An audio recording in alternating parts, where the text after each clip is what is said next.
In a vibratory feeding system, a full stop sensor is often required on the linear track. When the sensor detects that the track is full, it stops the bowl vibration to prevent parts from piling up, which could cause jamming or other failures. Depending on the type of parts being conveyed, the sensor may use photoelectric, fiber-optic, or proximity sensors.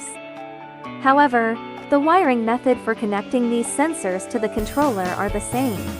Let's see how it's done. First, we open the cover of the vibratory controller, pull the wire through the cover plate, and locate the switch sensor terminal.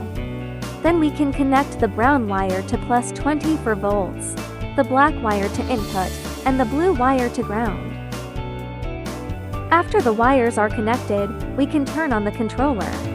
Press and hold the function button until the frequency indicator on the left turns on.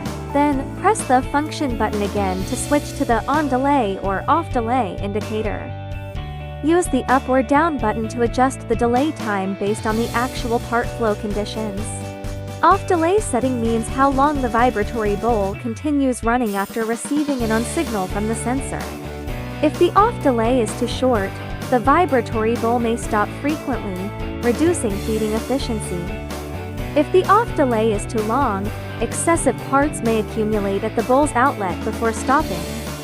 On delay setting determines how long the vibratory bowl waits before restarting after receiving an off signal from the sensor.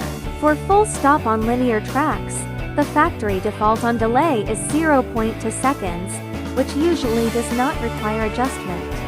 For hoppers, run and stop depend on whether there are parts on the bowl. The sensor wiring and delay time settings follow the same procedure in this video. Thanks for watching.